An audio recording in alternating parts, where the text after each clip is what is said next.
everybody, it's Drybear. And the First Descendant devs have finished their dev live, as well as going on with TGS Tokyo Game Show and talking about what's coming up. We actually have a patch coming October 1st next week with a bunch of new content coming in. So today we're going to dive into exactly what's involved. Now, the first thing worth mentioning before we jump into the details is there are 2 promotional codes that you can enter in the game or online to get some free stuff, including a mismatch for the Spotify black skin color that we've been kind of wanting for that they only had 5 of. They added a new one called Eclipse Black that you'll be able to get through these codes. So these 2 codes on screen, TFD 0927 Dev Live, TFD 1001 Update. Make sure you enter these in. Both of these expire in just about 24 hours from this video going live. So Saturday, or I guess Sunday the 28th at the end of the day Pacific time, these codes will expire. So make sure you go into game and enter those in immediately. And as there's a lot to cover, I'll leave the timestamps down below if you want to skip ahead in the video. So the first thing worth talking about is the new weapon type being added to the game on October 1st. Swords. There will be 2 new swords being added to the game, and we have gotten confirmation on how these will function from this dev live specifically. So these swords will fall into the existing ammo types, and they will consume ammo when they swing to do combos or special abilities. If you run out of ammo, you can still swing the sword, but it's not going to be anywhere near as effective as if you had ammo when you swung it. 2 swords being added are an impact round, so the green round sword called Shadow. It is a mobility based sword with obviously higher ammo count because it's not a purple round weapon, and it has mostly a dash attack that allow you to dash forward and do your Virgil judgment cut all over the screen with just basic swinging. So every time you swing the sword, you'll notice in the bottom right corner as they swing here from the dev, it will cost ammo to do so, so you will want to generate ammo normally. Obviously, characters that will be able to generate ammo like Glay or like Enzo will be able to use these to different effect, but it doesn't mean that other characters can't use them, especially if you're using an ammo-based fellow to come along with you. And in general, I'm pretty pleased with the presentation and functionality of the swords themselves. They seem to work pretty well. The animations look really clean. And as you can see, like you see how every time that Glay swings here, the ammo count goes down. So you're going to be using that ammo as you swing the weapon. They also confirmed that they will be using their own modules. There might be some crossover with the modules. They didn't actually show the full, like, they didn't actually bring up the build screen for any of the swords as far as I saw, nor did they actually put in any of the modules themselves, but they did say that there were going to be some sword specific modules. It's possible, since they're getting into the existing ammo types, that they will be able to use a lot of, like, you know, fire rate up or things like that, or rifling reinforcement or something, just to increase the amount of damage that it deals. But we won't know until next week, once it's fully live, how many modules they're adding and what modules they have access to. However, since they're not their own ammo type, they exist within the existing system, it's possible that a subset, if not all, of the modules that you see on weapons will be utilized by the swords that fit inside of that category as well. Now, they also will have weapon cores too, so they will be able to have, you know, function in existing in all the existing gun-based systems, weapons cores, modules, probably reroll stats, all of that. They go in the same slot, they function the same as weapons, they just happen to be melee, though they still consume ammo on that front as well. Now, they're going to be adding a brand new Void Vessel mission, 2 new added Void Vessel missions into this patch as well, and that's where all the content that you're seeing in this video today will be released as well. So the swords drop from it, some new things we'll talk about in the video later on will drop from Void Vessel. Pretty much everything in this patch will be farmable through the Void Vessel map that they're adding in this patch. They also confirmed that unlike the launch of Sigma Sector, all swords will drop from all difficulties of Void Vessel, but the drop rate for the blueprints will be higher on hard. This is a lesson they learned with Sigma Sector, where some things wouldn't drop on normal, but only would drop on hard, and people got fussy, so they're just making it so that it has a higher drop rate on hard if you do the harder difficulty. I imagine most players will just want to go straight to hard after the quest is done, but it is at least nicer for people that are brand new to the game, they don't have strong builds available, that still want to farm the blueprints for those weapons specifically. Now, as you can see here in this footage, you have the option to left click or left trigger, right click or right trigger, and be able to actually use a block versus an attack. So you'll be able to use that, and they also, each sword has their own ability ability as well. The shadow sword that you see on screen is a mobility-based sword of the impact round variety that will be most about dashing. You have a dash that you can use in the air, and you can use the dash on the ground as well. It functions kind of like Inez's 3, where you can just like dash forward and do damage that way, so it kind of functions that similar way. You can see them, it has a slow fall effect as you're falling, you can dash forward, and then does like the Virgil Judgment Cut AoE with slices all over the place, the Hoshimi Miyabi kind of slashes all over the screen for that kind of damage. Additionally, they did mention briefly, they didn't show it, but they mentioned it, that there will be coming a new external component set that is built specifically for the swords themselves. They will probably have some kind of bonus on the 2 and 4 set that allow you to use swords to better effect. And they are also announcing the first ever Transcendent skins. So we have, your ultimate purple, blue skins in the game as well. However, we finally have the addition of Transcendent skins that only exist on the 2 swords with the launch of this patch. However, the difference between an ultimate skin, so a yellow skin, versus the Transcendent, the red/orange skin, is that the Transcendent skins will actually change the model in major ways, but also will be able to affect the visual effects, the VFX for the weapons. You'll notice that the shadow sword is normally blue lightning effects. When you equip the Transcendent skin onto the weapon now, all of it changes to like a dark evil, like Eminence and Shadow kind of purple and black scheme. So it has this, it's the same weapon, it's just a skin for it, but it does actually change the effects. You see the black and purple there. This does mean that possibly they're planning to do this for characters as well, since they added in the Transcendent skin tier. Maybe we'll start getting Transcendent skin tier character skins that will change their effects, and I think that's going to be a really cool opportunity for a lot of people, and I'm sure a lot of people will be happy with that as an option as well. Now, the other sword, if the first one is like the high mobility Judgment Cut fast sword, this is your great sword. So this is going to be, they're calling it Deus Ex Manus, and it is a great sword, so it's heavy and slow. And one thing you'll notice from the bottom right corner of the dev footage is that this is not an impact round sword, this is a high power round sword, which means that it's going to be quite limiting for some builds, because high power round ammunition in general is hard to come by, again, unless you're like a Glay or you're like a Enzo that can provide a lot of ammo.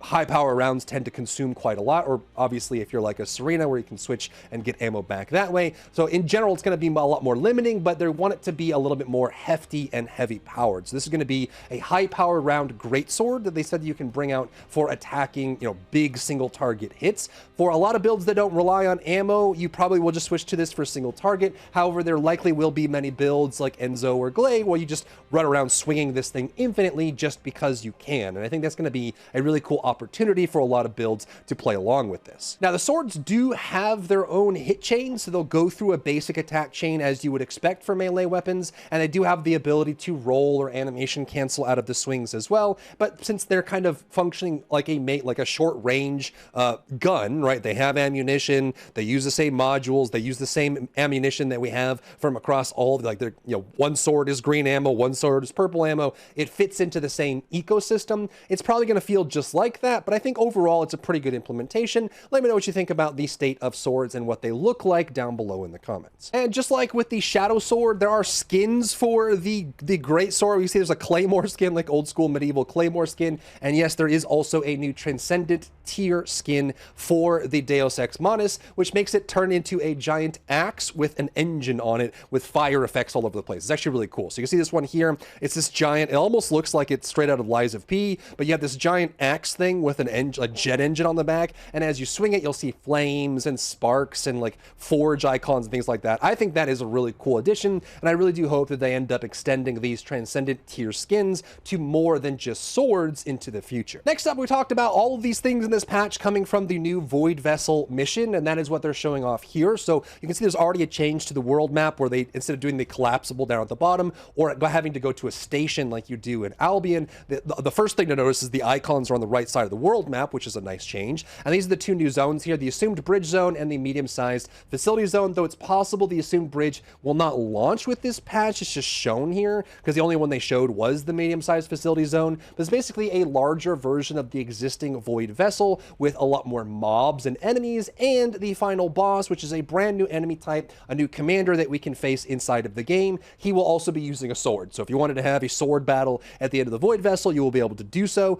They didn't actually show them collecting crates like you normally do in Void Vessel, but there are encryption keys in it. So you have to assume that if there's encryption keys in the new medium-sized facility zone, then there's going to be crates that you open just like you do in normal Void Vessel. I think that generally, it's not a bad system, but it does put pressure on pugs, because I think when you're matchmaking into Void Vessel, some people want to open the crates, some people don't if they don't need the crates, and I think that creates a really awkward situation when you get to the final boss and people are zoning stuff and things like that. So I think there's probably something they can do to finesse that in the future, but I think having more options for Void Vessel is good, and it brings us back to the Hound style lore where you can develop from there. They also showcase you being able to use your hover bike in any area in the new Void Vessel area without going into the boss room. Once you go into the boss room, you won't be able to use your hover bike anymore, but you will be able to use it inside of this just because it's a little bigger zone as well. You can see the new Transcendent weapon skin for the Shadow Sword there with the cool new effects, but it's just going to be a much wider area. It is Void Vessel, so all the mechanics are still going to be there.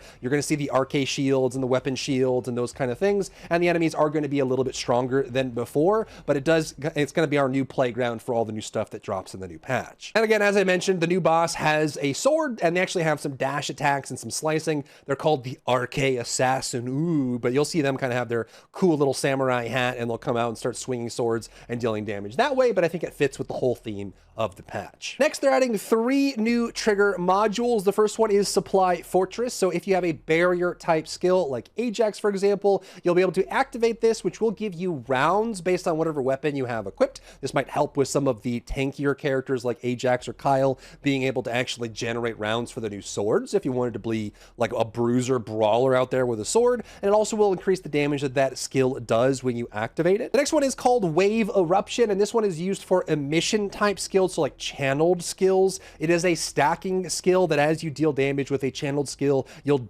gain movement speed on the first hit, and then stacking like incoming damage reduction and an additional damage per stacks as well. So that builds up as you use it. The example they use, which is a perfect example, is the channeled flamethrower from Blair. So if you have an emission channel type skill, you can build up these stacks, giving you damage reduction, which is very important for channel type skills since you're going to be slower and an easier target and probably taking bonus damage while you're slowly walking around shooting fire from your palm. But it also does give you movement speed and bonus damage as well. And they also showed off Rhythmic Step, which is basically a Luna exclusive one. So if you have a rhythm type skill, which I think Luna is the only one in the game, as far as I can remember, the only one in the game that has this right now, but when you activate a rhythm type skill and you have Rhythmic Step activated, you will get movement speed and max shield per stack as you match the rhythm of the game that you're doing. So if you hit the rhythm properly with a rhythm type skill, you'll get bonus movement speed and shield, which gives you a little bit of tankiness and might actually also give you some options for building max shield on Luna specifically. Next up, the new Void Abyss is coming into the game, the Lava Citadel. So this is going to be basically Molten Fortress's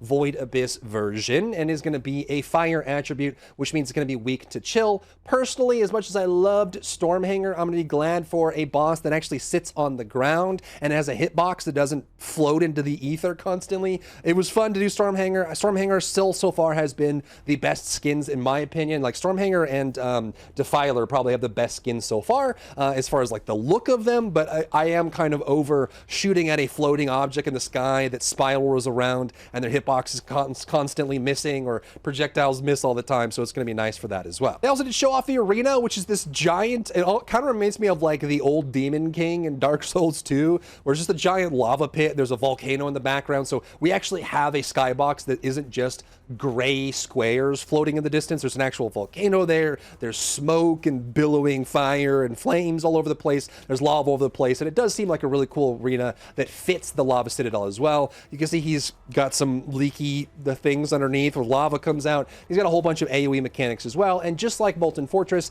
there are pylons that you have to destroy. They're not anywhere near as gamified or as annoying as Molten Fortress. Like, you don't have to try and line them up, you just have to destroy them. So he'll go into the ground, pop back up, and create this tornado around him. Damage done to him outside the tornado gets reduced, so you have to get inside the tornado, and then you have to go in and destroy all those pylons just by hitting them. If you don't destroy them in time, he pulses a giant room-wide AoE that does a bunch of damage and will likely kill you if you're unprepared, or, you know, it's not really super difficult to go and kill the pylons. Then he gets stunned. He has the same weak point that Molten Fortress has as well, so it's going to be a giant lava thing here. But again, I'm just glad that they're adding some new skyboxes, some cool visuals, and some new arenas with this. This isn't just the same ones we've seen over and over. On to the Lava Citadel skins. Very angular, very like armored, very like mech style. Very cool. So I think, and it's got this little back attachment that comes with it. That's like the hollow toy that jumps up and down. However, that big chunk, that like flat plate that you see there is part of the skin. And it's obviously meant to mimic Lava Citadel or Molten Fortress that has that giant like turtle shell on the back. So that is kind of the whole thing, but it does feel very mech style. I think the hollow toy is pretty cool. And I think this is definitely one of the better ones. A lot of times the skins that we get for Abyss, in my opinion, are kind of goofy, but I think there have been some good ones, and I would say this is definitely in like the upper echelon of one of the better ones we've got, especially for the males, which really sell that armor. So this SEMO in it is here, but it kind of makes SEMO look a little bit more like Ajax or Kyle with the heavy armor. I like the chest piece on top. The back attachment is kind of unique. Some people are going to like it, some people don't. It's going to be more of a silhouette changer for sure, but I do like the aesthetic of it, and hopefully with some really cool changes here, we'll be able to get some cool color schemes from the paints we can apply to it. There is some emissives on the sides of the hammerhead portion of the head as well as the face mask, but unlike the Stormhanger skin, it doesn't have a whole lot of emissives throughout. And I think having more glows on these does make them feel a little bit more of an achievement-based skin. One of my favorite parts about the Stormhanger skin is how much it glows and the fact that you can color those emissives, which is really cool. But you can see here it's got a really cool visage with the helm as well as the armor on top of it. Super unique. So that is the Lava Citadel skin. Keep in mind, if you're new, anytime they swap a new Void Abyss, there's 2 Void Abyss bosses per season. So we're halfway through the season with Stormhanger, then the second half is going to be Lava Citadel. But don't worry, while Stormhanger will be, no longer available, the skins for Stormhanger are still going to be at ETA 0, so you can still get your green tickets by clearing Lava Citadel, and then you'll be able to use those tickets on either Stormhanger skins or Lava Citadel skins to buy those until the season fully ends. Moving on to quality of life, we got some nice quality of life changes coming in. The first thing is going to be on the laboratory. They are actually making it so the Legion of Breach is going to be added to the lab if you wanted to test out different modifiers and things that work against the Legion of Breach. And additionally, they're also increasing the maximum amount of spawned enemies that you can have in the lab, as you can see by this still here, from 9 to 50, which I think is honestly pretty reasonable. I think we get to these counts anyways, and you're in a fixed environment performance-wise, they can go way higher than 9,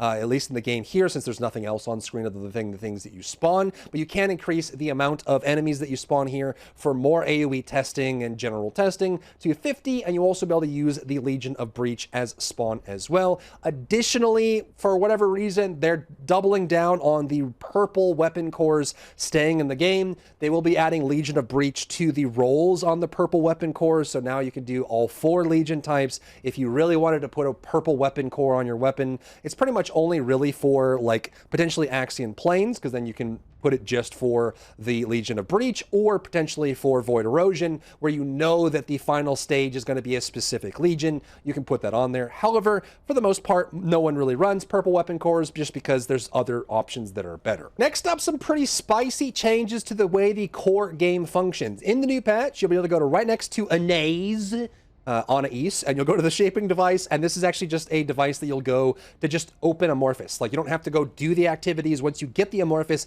you can just come here and open them. So you actually can open them consecutively as well. So this is a pretty massive change for the game overall, and they talked about their thinking and thought process on how this works, because obviously there's a lot of people that don't like the process of trying to farm an Amorphous material, finally getting it to drop, then having to go do a different activity to open it for a chance of getting the item that you want, and you kind of chug through it. It's something that, for veteran players like myself, Mastery 30 with everything unlocked and maxed out, don't really need or care about this as much, but I think for new players, it is a bit of a mountain that you have to climb. So their goal with this is they're trying to lessen the catch-up that people have to go through in order to get caught up to current on that, and also try to make it so that they can focus on the process that drops the Amorphous rather than the process of opening the Amorphous material after the fact. They also mentioned something that a lot of players could have told them last year, but I'm glad they're finally getting it in their head. They're realizing that making hard content that also is meant for farming drops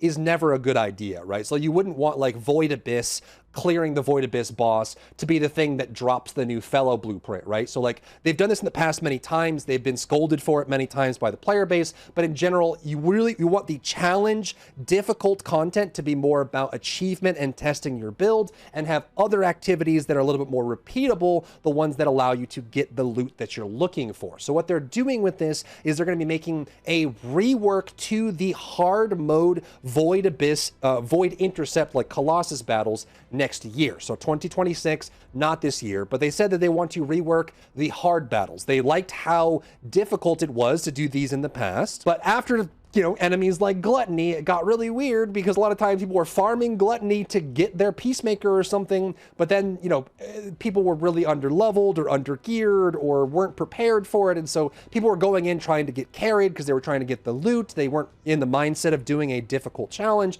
and so all of that kind of rolled in together to create a really awkward situation. So they're reworking amorphous materials to be openable inside of Albion. Once you get the material, you can just open it, and then in the future, they're going to look to being able to actually change up the hard Colossus battles to be actually hard rather than a source of loot, so that they can kind of simplify that process. This is kind of controversial, and some people will love it, some people will be kind of confused by it, and some people also might be willing to ask, like, if this is actually a good thing for the game, because obviously this does mean that the process is more streamlined and easier, but it does reduce the amount of things that you have to do in the game. So I think there's definitely a question of like, if they're releasing enough gameplay content over time that allow people to stay involved. Like realistically, as it stands right now, they release a patch, you spend a couple days clearing all the content, and then you run out of stuff to do. And so when they're reducing the amount of content that new players or intermediate players have to get through before they get through it, it means that they're going to be able to finish the stuff faster and then get bored and go to another game, right? So like there's this kind of, is it more annoyance, or is it important to have the grind be the grind so that people have stuff to do to actually play the game? Let me know what your thoughts are below. Next is another controversial change that I think is good for the game. Unlike the changing the amount of grind that you get, this does change the grind, but I think that the system just needed to go. It was always a problem, and it was one of those things that just didn't make a lot of sense. And what I'm talking about here is the weapon mounting for reactors. So this was a mounting process where you have to be holding the weapon type that the reactor has on the reactor in order to get the skill power bonus. And it's a massive bonus. If you're a skill-based Descendant, you need to have the mount active, otherwise you're going to be taking like a 60% damage reduction on your throughput for skill damage, which is horrendous. However, in the October 1st patch next week, they're removing this entirely, as you can see on the screen here. So there's no mounting condition for the reactor at all. I think this makes sense considering they're adding another weapon type to the game with swords. So now if you want to run swords with a skill-based Descendant, you have to re-roll the implants on your reactor to have swords on them instead of sniper rifles or handguns or hand cannons, and you're constantly re-rolling and changing what weapons you use. It just feels really stiff. Even back in the day for the old veteran players, you probably remember when you could only have one mount on the reactor in general, and you couldn't even change the mount. It was fixed once it dropped. So you had to farm a whole bunch of reactors for different weapons. Then they made it so you could change it. Then they made it so you could have 3 on the reactor instead of just 1, which is a nice change. But now it's getting to the point where you have so many different builds, so many different weapons, so many different options that it just makes more sense to remove it entirely, give you the power that you get from it, and move that to something else. So again, a bit of a controversial change, but I think this one's a little bit more positive. Let me know what your thoughts are down below. Next up, let's talk about monthly balance, because they said they were going to do monthly balance. We got Lepic buffed up, which is a huge change for him. Jayber got buffed up, which was a huge change for them. I think in general, those were all very positive. We've seen some really strong Lepic builds since then, some really strong Jayber builds, or just Jayber builds in general. Like before, Jayber was like a NPC that cheered you on from the sidelines, and now he's actually viable. Same thing for Lepic. So the focus this month is going to be on Kyle in general. The major changes here, which they didn't show them in detail, they just talked about them. The major changes is that Magnetic Bulwark, the shield, is now no longer a channeled skill. And I think this is a really positive change for Kyle, because now it's not, as we talked about, like Blair the Flamethrower, Kyle always had to hold up his shield and walk around like a derp, like he waited. Now what you do do with the shield is you'll activate it and it'll roll forward, which means you can then go back to attacking and dealing damage. Which looks like this here. He'll activate the shield, and instead of holding it, it just rolls forward. You still got the damage component as well, but he can now actually play the game and deal damage and use skills and shoot his weapon instead of holding it up, which is a real nice change for him in general. That's a really big change. They changed up his third skill to reduce damage taken and increase movement speed. So now he's able to move faster after activating his third skill, which is really cool. And his ultimate now activates instantly. So there's not a huge wind up. There is a little bit of a wind up once you activate it, but it gets going a lot faster now when he activates his ultimate, which is a really nice change. And I think it's something they need to keep doing in general. So you see, he activates, boom, he's straight into the dash and slams right down. This is something they need to keep doing because there are a lot of characters like Viessa, like Kyle, like SEMO that are very animation heavy and like delay heavy. Even Valby has these problems still where they just have a lot of like build up and wind up. And then if you were saying that, if we're saying again, if the devs are saying that Inez is the target point of balance for skill-based Descendants, then everyone needs to match Inez's level of snappiness and overall presence on the battlefield, which a lot of characters don't right now. So I think having that is there as well. They're also changing collision impact here so that when you activate it, you'll be able to go up and do the bombing. In this case, he just stands still. It's basically like a Pharah ultimate from Overwatch. You activate it, and then where you're aiming, it generally loosely aims in that area. Hopefully this is affected by radius. I imagine it would be, and then you'll be able to do some damage from that as well. There's definitely going to be some questions on how it chooses to aim this ability on the ground, and if that aiming is actually effective. But in general, I think it's a really cool change. It makes it a lot more viable as a damage source as well, and I think it makes Kyle a little bit more interesting. My only gripe here is that he's fixed in place. Generally, when you do these channeled abilities, especially when there's a lot going on the screen, you give the character a little bit of a slow floating movement speed like Serena has, so you can actually glide around in the air. I think there's definitely going to be some issues of him being stuck in place and unable to move. There might be some ranged attacks or some big AoEs or some wall crasher situations where you're floating in the air and rocks are hitting you on your head over and over.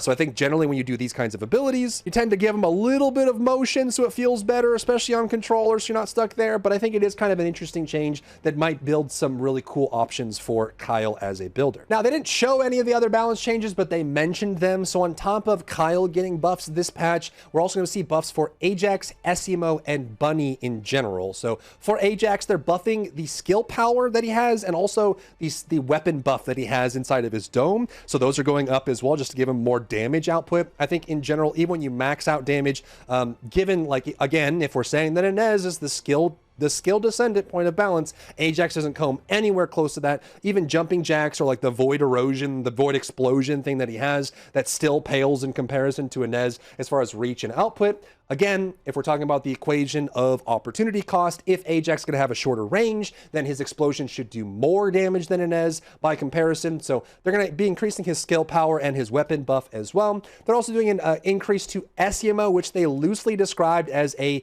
build-up speed. Hopefully this is about how fast you can put out mines and detonate them and that sort of thing, or potentially even his passive. And they're also doing a change to Bunny. So Bunny will be able to actually use skills while sprinting. So currently, at least in the game right now, while you're sprinting, especially with her speed up going on, you have to stop to use her abilities if you end up using abilities in general, like her first ability or her ultimate, especially like, the discharge version of her build, if you're going to use that for her ultimate as well. So all of that coming together. So they're going to make it so you can continue sprinting while using skills, which is a nice change. Then they mentioned that in the future, since they're kind of improving the speed up of Bunny and the speed up of SEMO, they mentioned they want to continue looking at movement speed reductions on other characters. And they didn't mention this officially, but I'm sure TFD veterans are going to be like, wait, what about Haley? Because Haley slows herself down. I know they're super proud about the fact that obviously she's freezing herself, so lore-wise or logic-wise, it makes sense that she slows herself, but it puts her at a disadvantage compared to other characters, even characters like Viessa,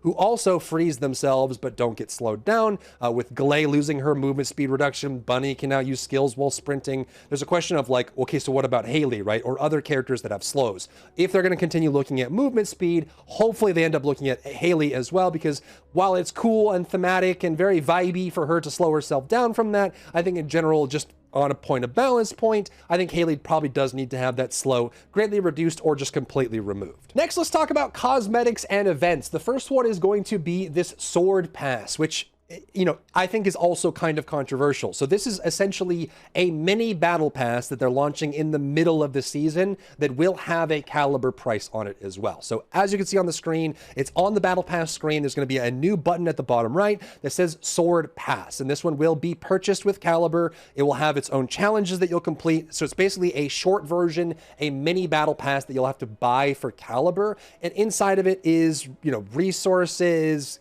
cosmetics, there's a catalyst, an activator, core binders, that sort of thing. However, what's most important, I think, to people that are collectors in general is both of the Transcendent skins for the two swords are in this mini battle pass, this sword pass as well. So if you wanted to get the cool new sword skins that change the effects and the function, this is all going to be part of this, but I can't imagine that a lot of people are going to be frustrated over the fact that there's another battle pass that you have to buy with caliber in the game, in a game that's, you know, on average, a little bit more expensive on the microtransaction front than most other games. So let me know how you feel about this. I think they said it was going to be 1,000 caliber, so twice the price of the battle pass, but it does have the Transcendent skins in it, which realistically, they probably, for these kind of skins, if ultimate skins are like 750 to 1,200 caliber, you would imagine that if these were for direct purchase, these would probably be 1,500 to 2,000 caliber. Outrageous prices, but I guess if you're comparing it to that standpoint, then maybe 1,000 caliber for both of the Transcendent weapon skins for the swords is reasonable. But again, it is another battle pass, another purchase. Let me know where your head is at on that one. Next, let's talk about skins. There's actually 3 weeks of skins launching back to back. So next week, there will be a bunch of skins. The week after, there will be a bunch of skins, or I guess 2 weeks after. So it's October 1st, a bunch of skins, October 16th, so 2 weeks after, a bunch of skins, and then October 23rd, just before Halloween, another skin set coming out as well. The first one is going to be this American football player skin for universal males. So this one is going to be just kind of in there. It's probably just going to be fun. I mean, they're continuing their efforts of making skimpy female skins and then goofy mascot style male skins. It seems to be working for them, so they're going down that road. So this is going to be a universal male skin that has this default here. There's also a universal cheerleader skin for the females as well as an option here, and if you turn the director immediately goes and turns her around so they can see just how high that cloth goes up on her there as well. This is, I believe, another universal female skin, and with both of these, the American football player and the cheerleader will come with their own cheerleader emote, which is slightly different for males and females, which is pretty cool as well, but kind of goes down that vibe. So this is the female version of the cheerleader emote, which is, I think, a solo emote, which you just kind of dance around, bring the pom-poms out, and it's got its own VFX as well. And yes, there is a version for the males as well, which has a slightly different animation to it. It's a little bit more cha-cha and a little less cheerleader, but as you can see, Essimo is really into it and really vibing with it. So that is October 1st next week with those skins. Then 2 weeks later on October 16th, we're getting another round of skins as well. So the first one is going to be a mummy skin, which is this one here, a very risque kind of skimpy mummy skin for Halloween. However, one thing to note about these next few skins that we're going to talk about is they are not universal, and this I think has caused a bit of a stir in the community as well. I've seen some discussions about people wondering why these skins aren't universal if they're on,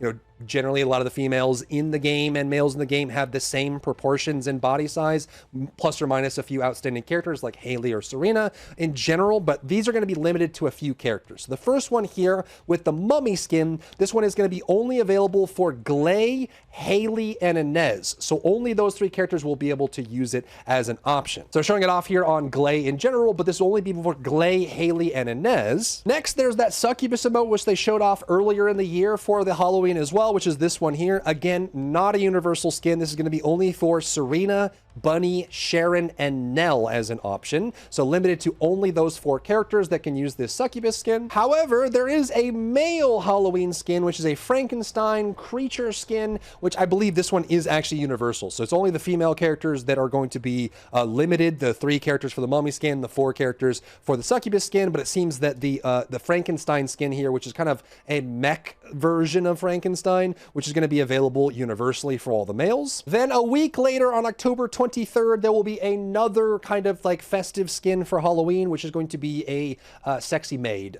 We already have sexy maids. This is just going to be a different one. I guess the maid vibe is just so strong here. But again, this one is not universal for the females. This one is going to be limited to Serena, Viessa, Bunny, Freyna, and Inez. So Inez able to get 2 out of the 3 new female skins. Well, I guess 3 out of the 4 if you include the cheerleader one. but definitely going to have that one there. So Serena, Viessa, Bunny, Freyna, and Inez on this one specifically, and this one is coming on October 23rd. They also mentioned that just like they did for the summer event where they did a visual overhaul to Albion with the Infinity Pool, they're going to be doing the same thing for Halloween. So on October 16th, so not next week, but 2 weeks after the patch next week, there will be a Halloween makeover for Albion. It's going to be all festive for the Halloween season. So whatever that's going to look like, they didn't show it in the dev live, they just mentioned it. So that's coming in October 16th. So a nice little facelift for Albion. I kind of wish they kept the Infinity Pool for longer since it came late into summer and they removed it early towards the, before the end of summer.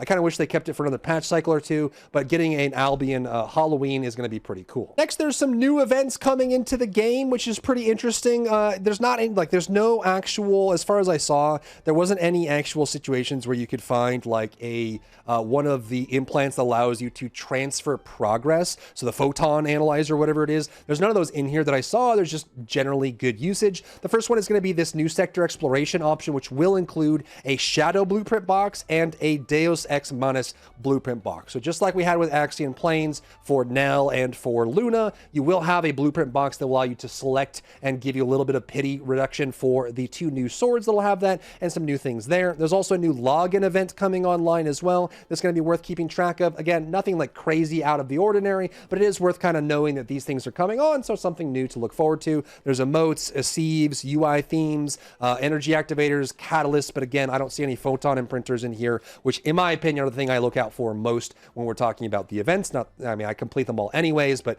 there it is. There's even you can see Eclipse Black, the new paint is on there as well, which is pretty cool. And they did a quick Q&A at the end, which wasn't really a Q&A. They were just talking about major issues. They did say that they were going to try and speed up the rate at which they balance characters, because people saying they're going too slow, right? Waiting for Haley buffs for all these years and waiting for, buffs for fixes for Valby, even though they keep getting close, but not getting all the way there, right? Just kind of wondering about those in general. They said they're going to focus on stabilizing the game balance before they start adding really hyper end game challenges, because they mentioned hey, we're getting stronger, but what are we getting stronger for? I can still clear the Void Abyss in under 30 seconds. I can still do the challenge modes in under a minute. What am I getting stronger for? They said they're going to continue focusing on stabilizing the core game before they jump into end game activity. And they also talked about AFK players. This one was kind of concerning.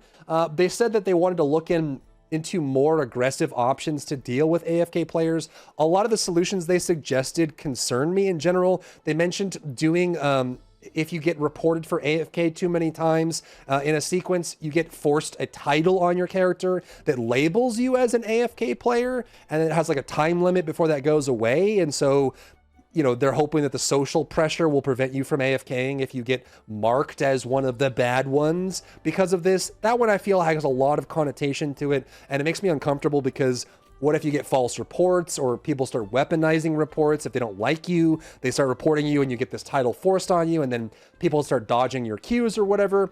Dota 2 has a situation where if you get reported enough, you get put into the shitter queue, pardon my French, whereas if you get reported too many times, you get put in a low priority matchmaking queue. That means that you're constantly getting bad games until you wait out the duration of your reports and get back in good standing. And I think that system works pretty well, especially since Valve notifies you when a target of your report gets to action taken on them, which feels pretty good. You reported someone, Valve will be like, hey, you reported this person, we agreed, and we took action on them. So it kind of gives you that self-satisfaction, I guess. But separate matchmaking, they mentioned maybe wanting to do separate matchmaking or maybe not, but it sounds like they're still kind of figuring out what to do about AFK players in general. So that's the whole patch. So pretty cool stuff coming down the pipe, a new zone for Void Vessels, some new sword weapons, some new cosmetics and options, Halloween festivities and all of that as well. Let me know what your thoughts are on the patch down below in the comments. If you found value in today's video, leave a like down below, leave a comment for the algorithm to help this video get seen by more people,